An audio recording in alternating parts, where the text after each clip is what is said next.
Dis-moi 4-5 phrases comme ça, au hasard. Je sais pas, j'aime bien le fromage, j'adore le rugby et voilà. Enfin, dis-moi ce que tu veux, c'est juste pour tester. OK, il fait, un beau temps aujourd'hui. N'importe quoi. Voilà, hâte de faire le podcast, Hâte de le faire ou hâte de t'entendre? non, hâte de le faire. S'entendre un peu moins peut-être. Tu recto verso? Oui, Dis donc, tu m'as écrit un roman? oui. Très bien. Bonjour et bienvenue sur le podcast Je peux pas, j'ai compta. Alors moi c'est Sandrine et dans cette série, je vous emmène à la rencontre de celles et ceux qui font vivre le cabinet L'Empereur et Associés en Nouvelle-Aquitaine. Ici, on met les clichés de côté pour parler de la vraie vie d'un cabinet d'expertise comptable. Des femmes et des hommes engagés, des parcours, un territoire et beaucoup d'humains. L'idée de ce podcast, c'est de comprendre ce métier qu'on croit bien souvent connaître et de le découvrir autrement. Pour ce dernier épisode, on retrouve Cécile et Nathanaël pour parler d'avenir.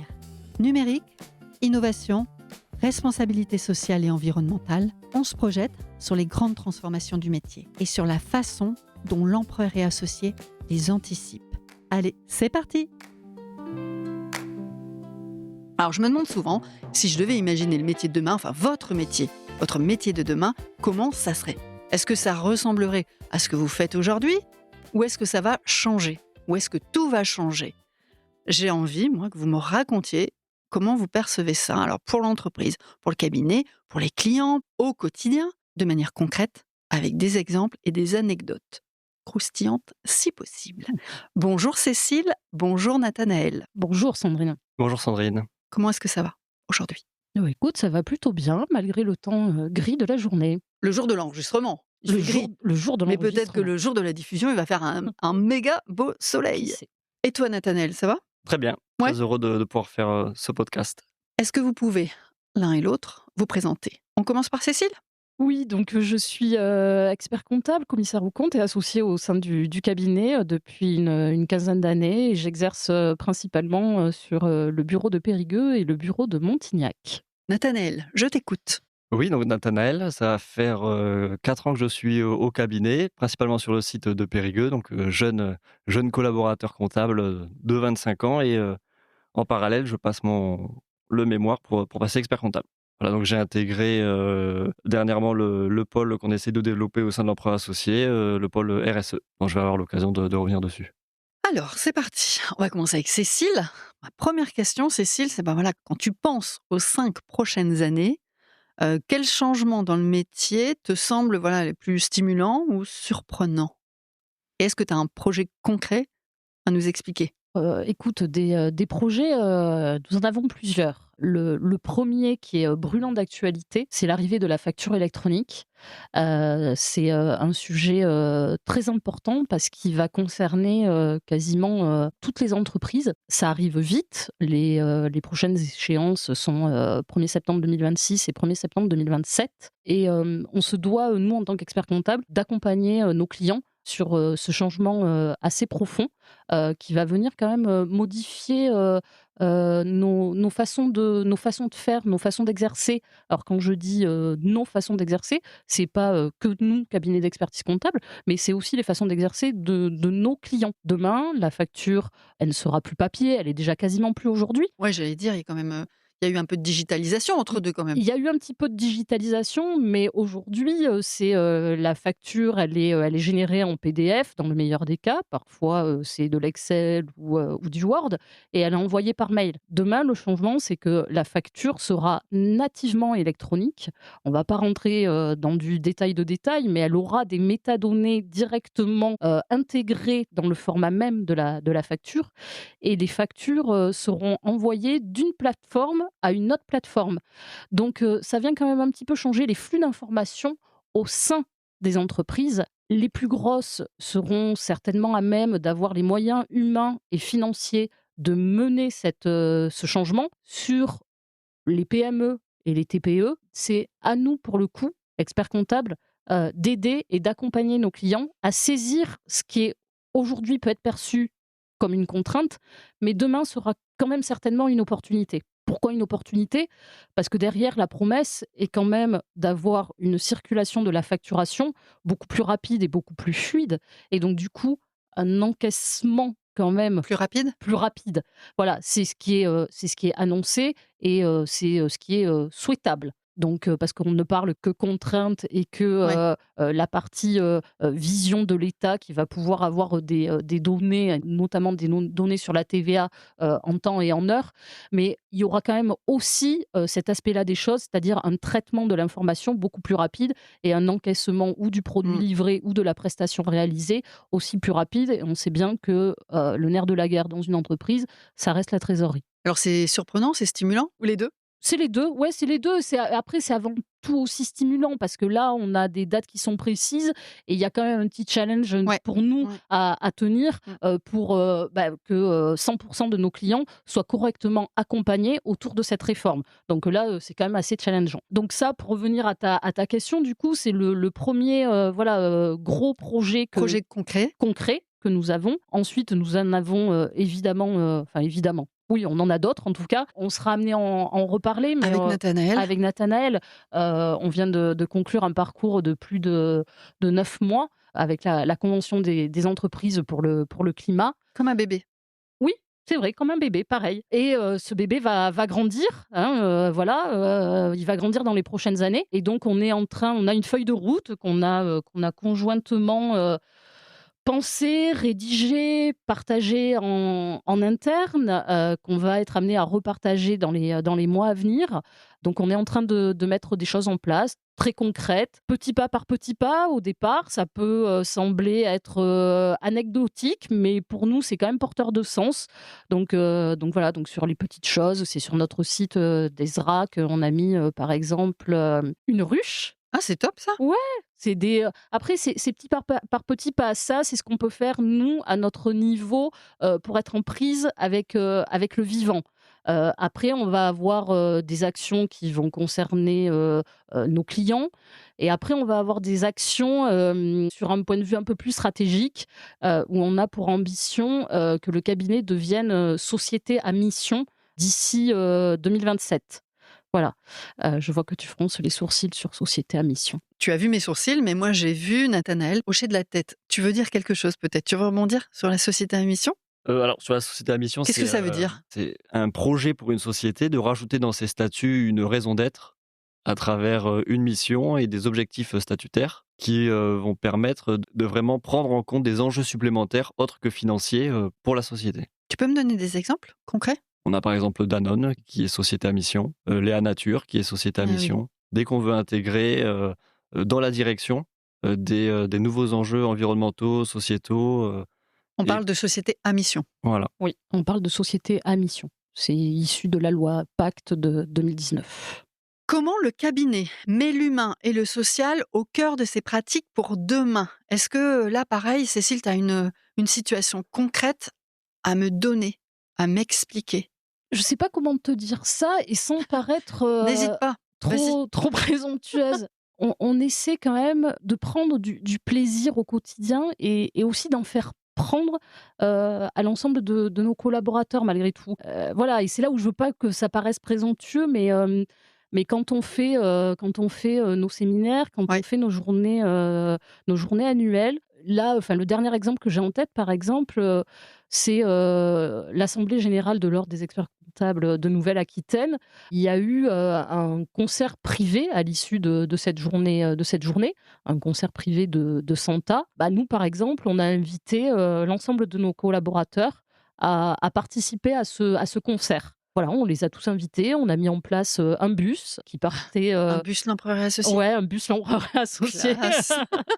qui a pris l'ensemble des collaborateurs, tout le long de l'A 89, donc Brive pour les collaborateurs de Brive, la Bachellerie pour ceux de Montignac, Notre-Dame de Sanilhac pour Périgueux, puis jusqu'à Montpont. Voilà et l'idée en fait, c'est de passer, des moments, ensemble où on partage, autre chose que le travail en fait et où on fait vraiment équipe en fait. Où les collaborateurs entre eux font équipe, où nous on est avec eux. C'est aussi ça quand on dit qu'on met aussi, l'humain au cœur de nos pratiques, Ça passe par Ça ça. passe par là, ouais. Ça passe par là et enfin voilà et vraiment, il y a aussi un petit côté égoïste à la chose, c'est nous, ça nous fait plaisir, en fait, d'offrir ça à nos collaborateurs. On leur fait plaisir, mais en leur faisant plaisir, Ça vous fait ça plaisir. nous fait plaisir. C'est une anecdote parmi d'autres, mais que je trouve assez révélatrice de nos pratiques.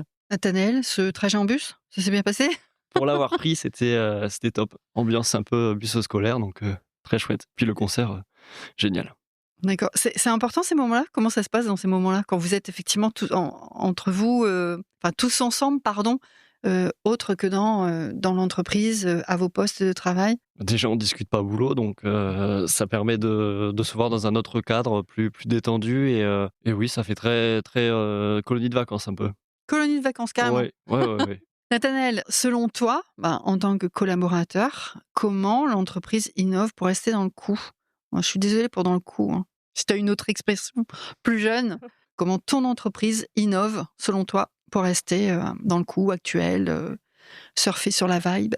Alors déjà, comme tu l'avais très bien dit en introduction, Sandrine, les entreprises, elles font face à de nombreux nouveaux défis, que ça soit en termes de transition écologique, d'attentes sociétales, de nouvelles réglementations. Et en fait, c'est important pour le cabinet d'expertise comptable d'être en mesure de se réinventer et d'innover en fait pour rester pertinent auprès de ses clients. Alors pour l'employeur associé, comment je vois moi, l'innovation, c'est sous 3 aspects. Déjà, il y a la démarche RSE très forte qui est mise en place au sein du cabinet. Alors pour rappeler rapidement, RSE, c'est responsabilité sociale des entreprises. Ça va être prendre en compte d'autres enjeux que purement financiers au travers de 3 piliers. Donc on a le pilier environnemental, le pilier social et le pilier sociétal. Et l'idée de la démarche RSE, c'est de construire dans ses habitudes, dans son fonctionnement, dans son modèle d'affaires, de nouvelles habitudes pour prendre en compte ces enjeux. Donc ça, c'est déjà le premier point qui montre que l'emprunt associé innove. Est-ce que je peux te demander des exemples concrets là, de ce que tu viens de m'expliquer? Ces nouvelles habitudes, justement, ça serait quoi ici? Par exemple, sur le site de Périgueux, ça va être de réfléchir à une mobilité plus douce, entre autres, notamment avec l'acquisition d'un vélo électrique ou de favoriser le covoiturage, de réfléchir à des nouvelles dispositions pour les modalités de transport. Donc possible sur Périgueux, effectivement. Le deuxième aspect, ça va être, comme le disait Cécile, la participation à la convention des entreprises pour le climat. C'est quand même quelque chose d'innovant qui n'est pas fait par tous les cabinets. Pour resituer un peu, la convention des entreprises pour le climat, c'est une association à but non lucratif qui a pour objectif de venir questionner son modèle d'affaires pour pouvoir le réinventer et puis intégrer les limites planétaires, le vivant, la biodiversité. Voilà, c'est vraiment avoir un nouveau visage, enfin un nouveau regard sur son modèle d'affaires. Alors la CEC, c'est un long parcours de 9 mois avec plusieurs entreprises, que ça soit de tout secteur d'activité, principalement sur le territoire de Nouvelle-Aquitaine. D'accord. Voilà, c'est une convention qui est régionale. Et le but, c'est vraiment de venir changer le regard que le dirigeant a sur son entreprise. Et ça nous a permis de prendre un nouveau virage, en fait, au niveau de la RSE, avec une conviction, c'est que la comptabilité elle ne peut pas se limiter juste à l'exploitation, à l'analyse, à la présentation des comptes, mais elle doit vraiment intégrer les enjeux environnementaux et sociétaux pour nos clients. Et alors là aussi, je veux des exemples, du concret, pour que je puisse me projeter, pour qu'on puisse se projeter. Oui, alors c'est très bien parce que ça amène à mon troisième point de C'est parfait. pourquoi Entre toi et l'emploi moi, c'est innove. fluide, hein. En fait, ça nous a amené à proposer de toutes nouvelles missions pour nos clients qui vont permettre de mettre en place et de suivre leur démarche RSE. Donc concrètement, quelles sont ces missions? Ça peut passer par un rapport RSE qui est un véritable en fait outil stratégique et qui va permettre de donner aux dirigeants tout un tas d'indicateurs qui sont clés pour le suivi, analyser ses faiblesses et suivre sa démarche RSE. Par exemple, une entreprise qui souhaite calculer la quantité de CO2 équivalent produite par son activité. Voilà, un rapport RSE peut commencer à lui donner des pistes pour analyser sur quel poste comptable principalement est le plus producteur de CO2. Et comment il peut agir dessus? Voilà, proposer des solutions, un accompagnement et suivre cette démarche avec lui, l'accompagner dans la mise en place, dans le suivi pour vraiment qu'elle soit pertinente pour son entreprise. On a un autre outil qui est le rapport VSME. Alors VSME, VSME. voilà, vous excuserez mon anglais, c'est Voluntary Sustainability Reporting Standard for Medium and Small Enterprise. Donc C'est pas mal, hein? concrètement, en Bravo. français, c'est C'est mieux que moi. Donc la norme VSME, c'est un rapport pour les TPE-PME de reporting volontaire de leurs données extra-financières. C'est un rapport qui suit donc une norme qui permet de recenser déjà l'histoire durable de l'entreprise, D'accord. c'est-à-dire les actions qu'il met en place, le suivi, et puis les indicateurs clés qui permettent, en fait, qui sont connus des parties prenantes et donc qui sont recensés en un document unique. Donc c'est un gain de temps pour le client. Avec un document, il a un rapport complet sur toutes ces données principales extra-financières à transmettre à ses parties prenantes. Vous êtes tous les deux sur ce projet? Il y en a d'autres qui font partie du projet ou vous êtes vraiment leader dans ce projet-là? Non, alors il y en a d'autres puisqu'on avait, identifié on a fait un travail d'identification, sur, des clients, déjà sensibles à ces sujets-là, qui selon nous, avaient déjà mis des choses en place. OK, En fait, on se rend compte que certains dirigeants, certaines entreprises font déjà des choses, parce qu'avant tout, c'est du bon sens, mais ils ne savent pas? mais ne savent Ouais. pas exactement le mettre en avant, en fait. Et donc, mais je vais repasser, la parole à Nathanaël là-dessus, mais on a, déjà du coup, convaincu des clients d'entamer cette démarche et de vraiment leur proposer un fameux rapport VSME en bon français. Donc voilà, donc on a, d'autres collaborateurs, qui suivent du coup ces clients-là et qui D'accord, sont impliqués avec nous, sur ce dans ce projet. projet.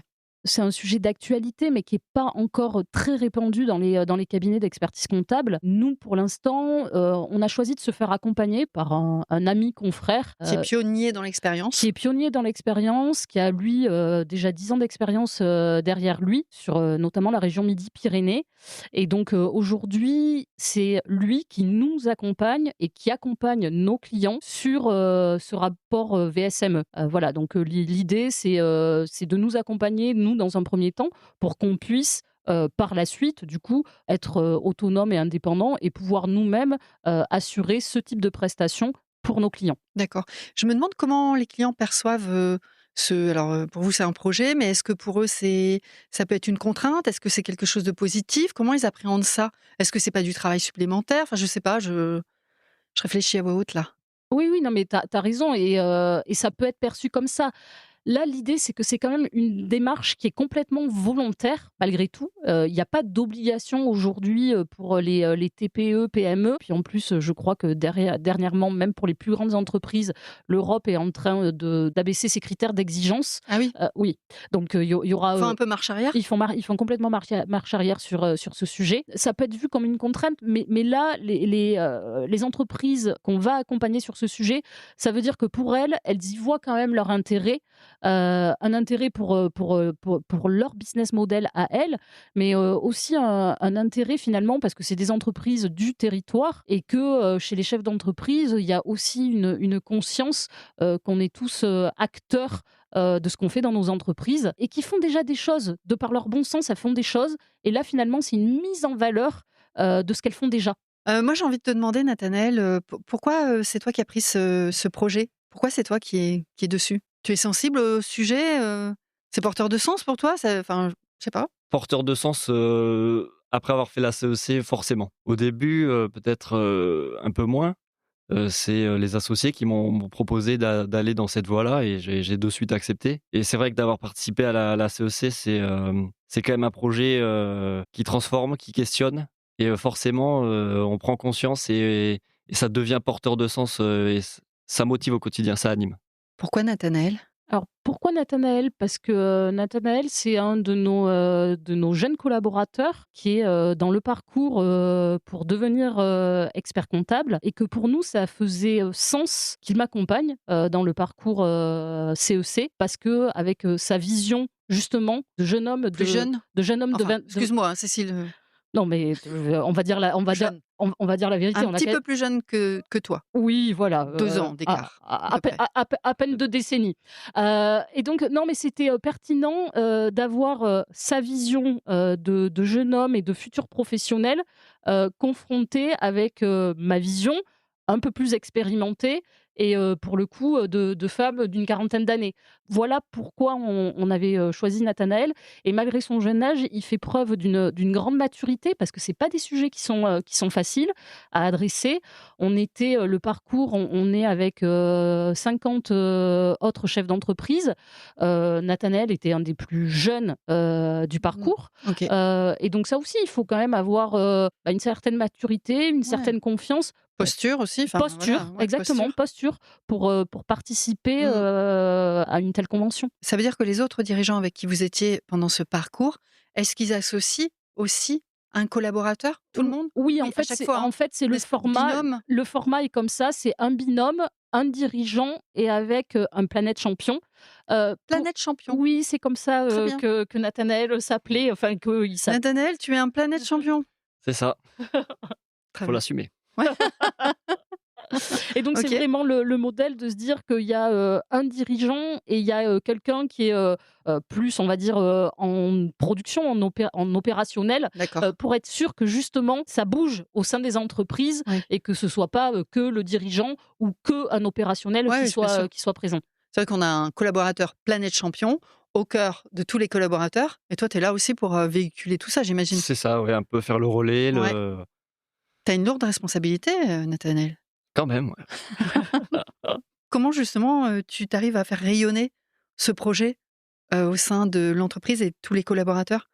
Concrètement, comment tu fais? Tous les jours, tu les assailles tu dois faire comme ça, nanana, enfin je sais pas, comment ça se passe? Ouais, alors concrètement, à la fin de la CEC, on a un rendu. C'est un peu notre totem, ça va être la feuille de route qui est disponible en ligne, diffusée, si vous voulez la consulter. 24 jours sur 24, 7 jours sur Voilà, 7. sur le site de la Convention des entreprises pour le climat. Cette feuille de route, c'est un peu notre chemin à suivre, voilà, qui jalonne le chemin d'étapes, d'indicateurs à suivre.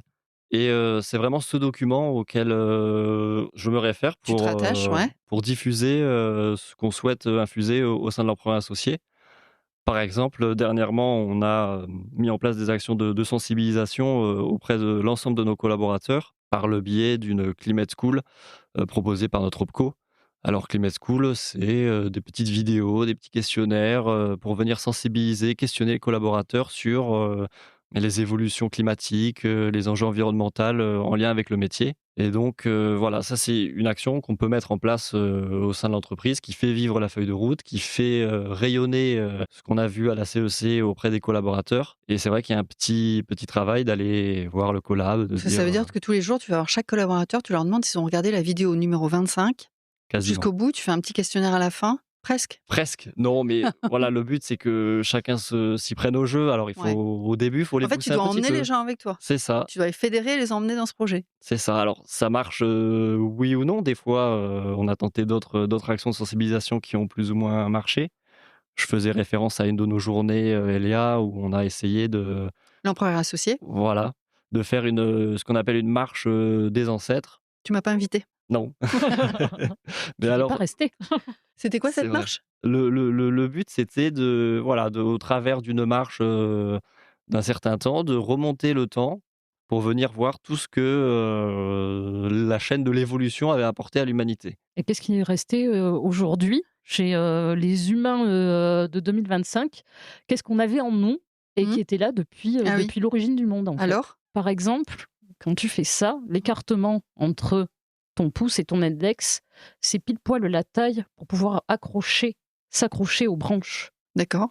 Je vais essayer en rentrant. Ouais, regarde Très bien. la proportion. Bah, moi, je trouve ça fou. Ok. Merci.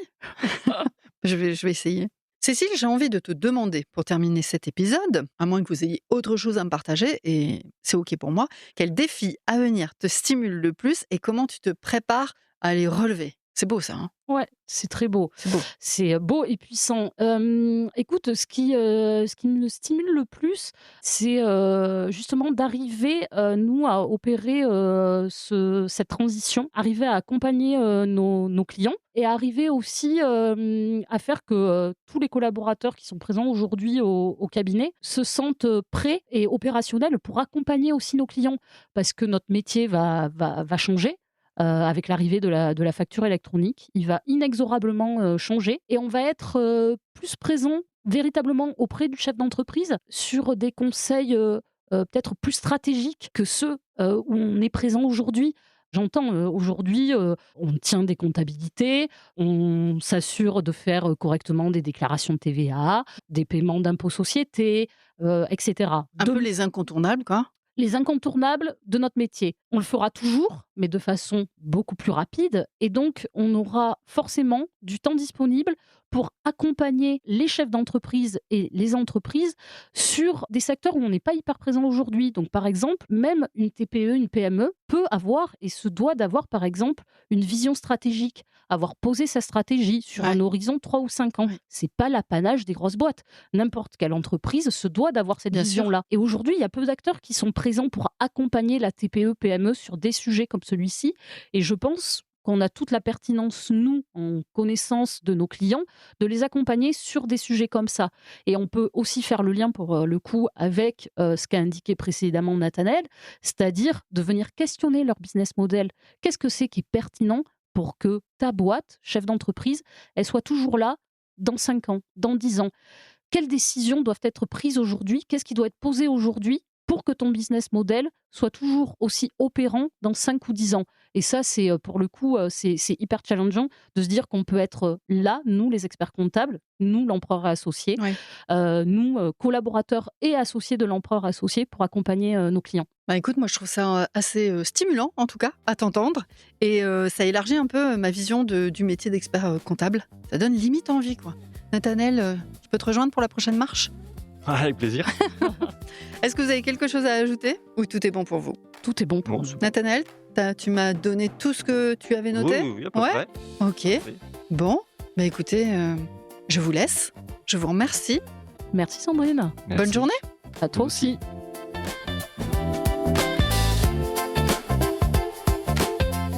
C'est déjà la fin de cet épisode de Je peux pas, j'ai compta. Si vous avez passé un bon moment, eh bien pensez à vous abonner à la chaîne de podcast Je peux pas, j'ai compta. À nous laisser des étoiles, idéalement 5, ça nous ferait tellement plaisir. Et un petit mot sympa sur Apple Podcast ou Spotify. Vous pouvez aussi venir papoter avec nous sur les réseaux sociaux de l'Empereur et Associés. Et si jamais vous vous dites « Tiens, moi aussi j'irais bien travailler là-bas », sachez que c'est moi qui fais passer les entretiens. Voilà, c'est dit. Bon, je plaisante évidemment. Allez, à très bientôt pour la suite. Merci.